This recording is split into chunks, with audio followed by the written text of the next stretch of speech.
Bismillahirrahmanirrahim. My dear third year class, this is my first online lecture uh, for third year English. So before this I was very much busy in delivering lectures of other classes, and now today I'm going to deliver a lecture on third year. Inshallah, continuously you will receive my lectures. So this is lecture on shooting an elephant, the essay written by George Orwell. इसका introduction मैंने आपको class में दिया था, तो आज हम वहीं से स्टार्ट कर देते हैं रीडिंग जहाँ से हमने क्लास में छोड़ा था. तो ये देखें, इसका पेज नंबर 33 है और इससे पहले हमने 2 पेजेस पढ़ लिए हैं और आज हम 33 पेज से स्टार्ट करते हैं. आप भी जैसे इसको पढ़ेंगी अपनी टेक्स्ट बुक खोल लीजिएगा तो फिर आपको बेटर अंडरस्टैंड होगा. One day something happened which in a round about way was enlightening. तो राइटर वो पहले सारी बातें जो उसने आपको बता दी, इम्पीरियलिज़म की बात भी उसने कर ली, ब्रिटिश रूल की बात भी कर ली, और अब वो एक वाक़या रीडर्स के साथ शेयर कर रहा है. उसमें राइटर बता रहा है कि एक दफ़ा एक ऐसा वाक़या हुआ जो ख़ुद इनलाइटनिंग था. इनलाइटनिंग का मतलब होता है नॉलेज देने वाला, रोशन करने वाला, इंफॉर्मेशन देने वाला. तो वाक़या वो जो इवेंट हुआ, इंसिडेंट हुआ, उससे कुछ बातें सामने आई. It was a tiny incident in itself but it gave me a better glimpse than I had before of the real nature of imperialism. तो ख़ुद से ये एक छोटा सा वाक़या था, इसको आप अंडरलाइन कर लें, लेकिन ये इम्पीरियलिज्म की रियल नेचर ज़ाहिर करता था. The real motive for which despotic government act. Despotic मतलब टायरेंट. तो जो रियल मोटिव क्या था, मुहर्रिक क्या था, जिसके तहत टायरेंट या जालिम हुकूमतें अमल करती हैं. Early one morning the sub inspector at a police station the other end of the town rang me up on the telephone and said that an elephant was ravaging the bazaar. एक सुबह एक दूसरे police station से sub inspector ने call करके कहा कि एक हाथी है, वो बाज़ार को रेविज कर रहा है, यानी कि डिस्ट्रॉय कर रहा है. Would I please come and do something about it. अब ये देखें, would I please come and do something about it. अब देखें, बज़ाहिर क्वेश्चन है, ये रिक्वेस्ट का स्टाइल होता है, इसमें वुड शुरू में लिखते हैं. तो ये दरख्वास्त होती है कि प्लीज़ आप आएँ और इस सिलसिले में कुछ करें. तो एक अब हाथी की बात हो गई वाक़या में. ये टाइटल भी आपके लेसन का शूटिंग एन एलिफेंट, और अब इसमें ज़िक्र भी एलिफेंट का आ गया. I did not know what I could do, but I wanted to see what was happening and I got onto a pony and started out. मैं नहीं जानता था कि क्या करूं, लेकिन मैं देखना चाहता था वाक़या क्या है, देखना चाहता था. आप देखें, ये सिर्फ वाक़या को देखने के लिए आया है. ओके, सो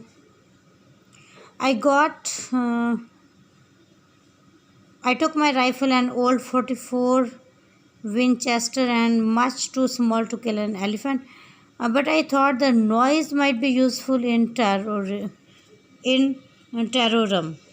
ओके, सो राइटर कहते हैं कि मैंने अपनी एक छोटी सी rifle Lee.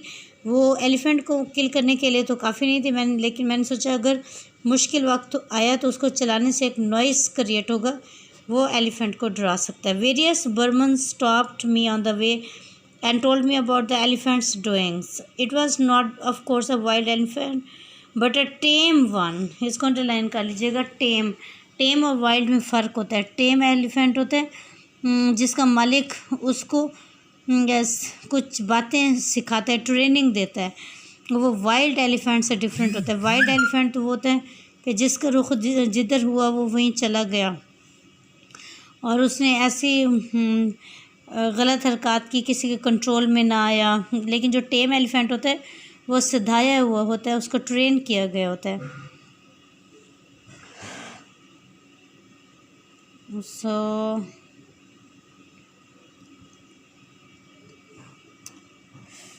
Okay, it was not of course a wild elephant but a time one which had gone मस्त। अब ये जो कि ये जो मस्त लिखा हुआ है ये उर्दू का लफ्ज़ है मस्त, जो उर्दू में हम कहते हैं ना मस्त हो जाना, यानी कि मदहोश हो जाना, नशे में आ जाना। तो यानी कि जैसे कहते हैं उसके ऊपर मदहोशी तारी थी, वो अपनी सेंसेस में नहीं था एलिफेंट।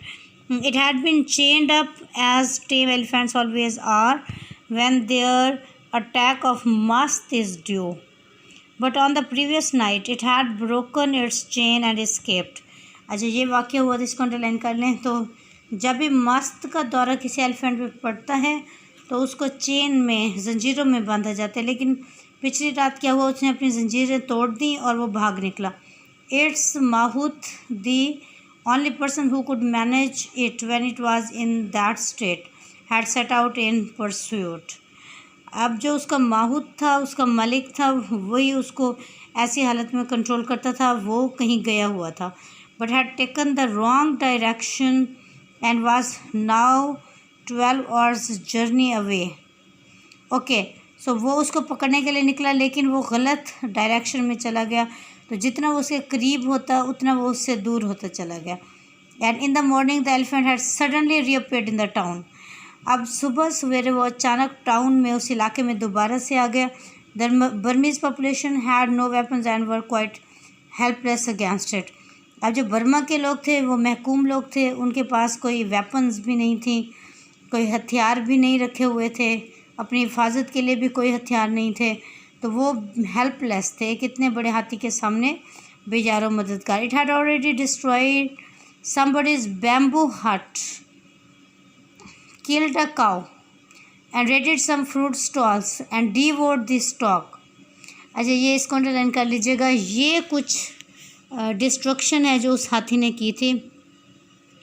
उसने किसी का बैम्बू हट, बैम्बू होते हैं बांस, बांस से बनाई गई जो झोंपड़ियाँ होती हैं, बैम्बू हट उसको कहेंगे, वो उसने तोड़ दी थी। एक गाय को उसने मार दिया था। कुछ फ्रूट स्टॉल के ऊपर रेड होते हैं, हमला कर दिया था। और डिवोर्ड द स्टॉक, स्टॉक होते ज़ख़ीरा, जो चीज़ें सामान ज़ख़ीरा किया हुआ था उसको ख़राब कर दिया था। Also it had met the municipal rubbish van van the driver jumped out and took to his heels. अच्छा, रबिश वैन को भी उसने टक्कर मार दी थी और ड्राइवर जंप करके और वहाँ से भाग निकला। Had turn the van over, उसने वैन पलट दी थी। And inflicted violences upon it, और उसके ऊपर मुख्तलिफ तरह से ख़राबी की थी। तो ये कुछ चीज़ें हैं जो उसने अपने मस्त के दौरे में, जब मदहोशी के दौरे में उसने ये सब कुछ तबाहियाँ की। The Burmese sub inspector and some Indian constables were waiting for me in the quarter where the elephant had been seen.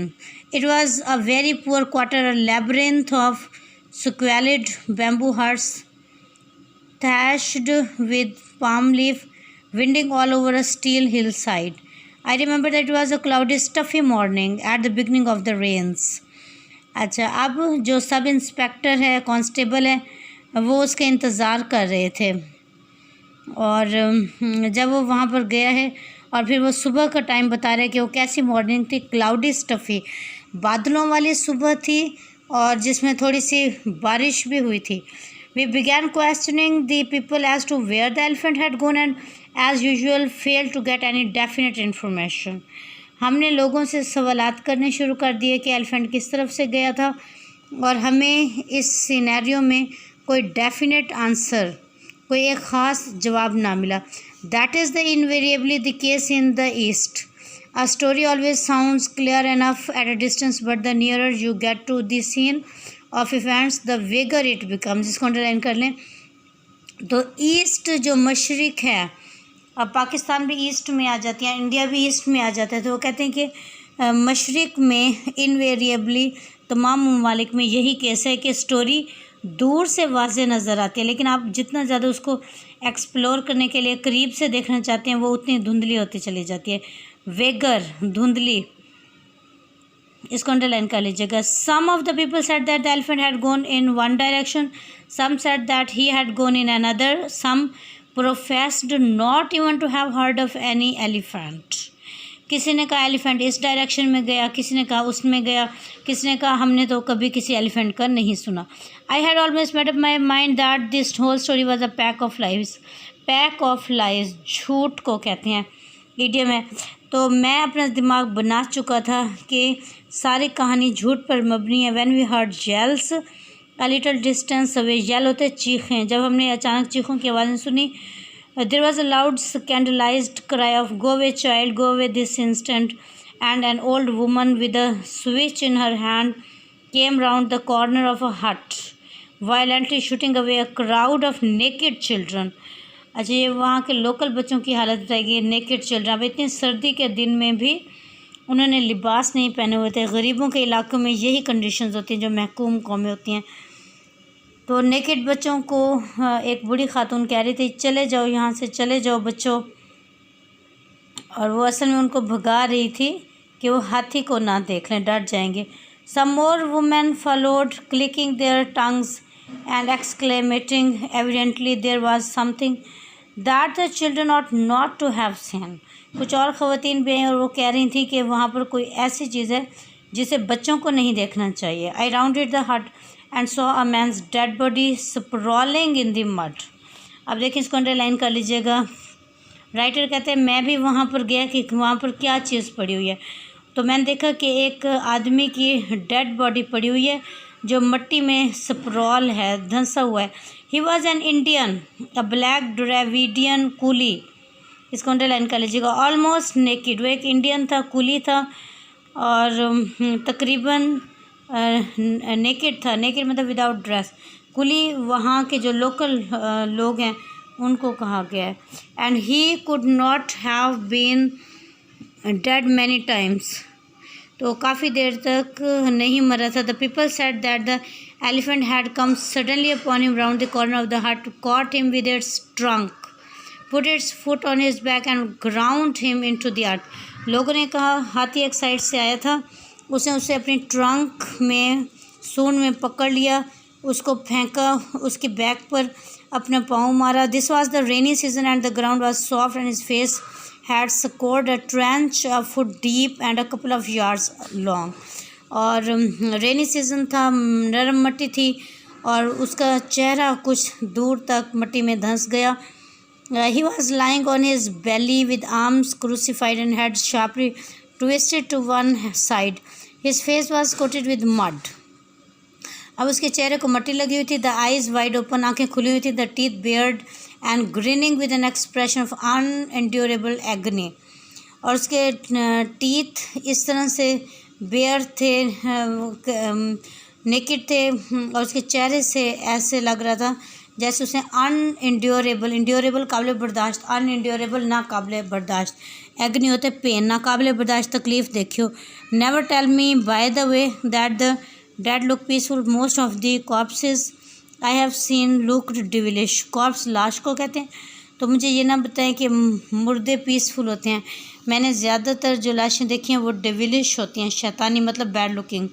The friction of the great beasts foot had stripped the skin from his back as neatly as one skins a rabbit। तो friction होता है रगड़, beast होता है बड़ा जानवर, तो बड़े जानवर के पाँवों की रगड़ से उस आदमी के बैक से कुछ स्किन ऐसे उतर गई थी जिस तरह से रैबिट की स्किन उतारते हैं। As soon as I saw the dead man, I sent an orderly to a friend's house nearby to borrow an elephant rifle. तो जैसे मैंने वो डेड बॉडी देखी, मैंने अपनी राइफ़ल मंगवा ली एलिफेंट को मारने वाली। I had already sent back the pony, pony मतलब वो घोड़ा जिस पर बैठ कर वो आया था। वो कहते पहले से मैं अपने घोड़े को वापस भेज चुका था, अब मैंने अपनी राइफ़ल भी मंगवा ली। Not wanting to it to go mad with fright, fright मतलब फियर, क्योंकि मैं नहीं चाहता था कि अगर राइफ़ल चली तो उसकी आवाज़ से वो जो पोनी है, हॉर्स है, वो अपना तवाज़ुन ना खो दें। And throw me if it smelled the elephant, और अगर उसने एलिफेंट की स्मेल बू सूंघ ली तो फिर वो मुझे भी फेंक सकता था। तो इस वजह से घोड़े को उसने पहले से ही वापस भेज दिया। The orderly came back in a few minutes with a rifle and 5 कैटरिज, कैटरिज गोलियाँ तो ऑर्डरली जो वो बंदा जिसको उसने भेजा था थोड़ी देर में आ गया और 5 गोलियां भी ले आया। And meanwhile some Burmans had arrived and told us that the elephant was in the paddy fields below only a few hundred yards away. इसी दौरान कुछ लोग आए, उन्होंने हमें बताया, कुछ बर्मन मतलब वहाँ के जो लोकल लोग थे, उन्होंने हमें बताया कि पैडी फील्ड्स में कुछ सैकड़ों गज दूर के फासले पर उन्होंने उस हाथी को देखा है। As I started forward, practically the whole population of the quarter flocked out of the houses and followed me. अब राइटर कहते हैं जैसे जैसे मैं चला पूरे लोग क्वार्टर से निकल के मेरे पीछे चलने लगे। दे had seen the rifle and were all shouting excitedly that I was going to shoot the elephant. अब उन्होंने राइफ़ल देख ली थी और वो चिल्ला रहे थे कि मैं एलिफेंट को किल करने के लिए जा रहे हूँ। They had not shown much interest in the elephant when he was merely ravaging their homes, but it was different now that he was going to be shot. वो लोग उस वक्त ज़्यादा जो हाथी में दिलचस्पी नहीं ले रहे थे जब वो उनके घरों को तबाह कर रहा था, लेकिन अब जबकि मेरे हाथ में राइफ़ल थी अब सीन डिफरेंट हो गया था। It was a bit of fun to them, उनके लिए ये एक मज़े की बात थी। As it would be to an English crowd, जैसे कि किसी भी इंग्लिश क्राउड के लिए ये इंटरेस्टिंग बात होती कि हाथी को किल करना। Besides they wanted the meat, besides होता है अलावा, इसके अलावा वो गोश्त भी खाना चाहते थे। It made me vaguely uneasy. I had no intention of shooting the elephant. I had merely sent for the rifle to defend myself if necessary. इसको अंडरलाइन कर लीजिएगा। तो राइटर कहते हैं कि मेरा कोई इंटेंशन, इरादा नहीं था हाथी को किल करने का, मैंने सिर्फ इस वजह से राइफ़ल मंगवाई थी अगर ज़रूरत पड़े तो मैं अपना दिफा कर सकूं। And it is always unnerving to have a crowd following you. Nerving, unnerving, नाकाबिले बर्दाश्त, सांप पर बोझल, और ये हमेशा परेशान कौन होता है कि एक क्राउड जब आपके पीछे आ रहा हो। I marched down the hill looking and feeling a fool with a rifle over my shoulder and an ever growing army of people jostling at my heels. और मैं आगे पहाड़ियों की तरफ जा रहा था और हर लम्हे मुझे महसूस हो रहा था जैसे मैं कोई फूल हूँ, बेवकूफ़ हूँ। हर कदम पर मेरे पीछे लोगों की तादाद बढ़ रही थी और मेरे कंधे पर राइफ़ल थी। At the bottom when you got away from the huts there was a metalled road and beyond that a miry waste of paddy fields 1,000 yards across, not yet plowed but soggy from the first rain and dotted with coarse grass. The elephant was standing 8 yards from the road, his left side towards us. अच्छा, अब ये उनको elephant नज़र आ गया और elephant की left side इनकी तरफ थी। He took not the slightest notice of the crowd's approach, उसने थोड़ा सा नोटिस भी ना लिया कि क्राउड उस तक आ गया। He was tearing up bunches of grass, beating them against his knees to clean them and stuffing them into his mouth. अब वो एक बिल्कुल नॉर्मल हाथी की तरह एक्ट कर रहा था। वो ग्रास के बंचेस को उठा रहा था, मतलब घास उठा रहा था और उसको फेंक के साफ़ करता था, फिर उसको अपने मुंह में डाल के खा रहा था। तो बिल्कुल एक नॉर्मल हाथी लग रहा था। तो यहाँ तक यह पेज देख लें, 36 पेज है। इसका जो कंटिन्यूइंग पैराग्राफ है यहाँ पर मैं आज का लेक्चर ख़त्म कर रही हूँ। यहाँ तक आप इसको स्टडी कर लीजिएगा, डिफ़िकल्ट वर्ड्स के मीनिंग अंडरस्टैंड कर लीजिएगा और मेरा लेक्चर इसको याद कर लीजिएगा। इसके क्वेश्चन के आंसर और समरी भी ज़रूर याद कर लीजिएगा। नेक्स्ट लेक्चर तक के लिए मुझे इजाज़त दीजिए। अल्लाह हाफिज़ एंड गुड बाय।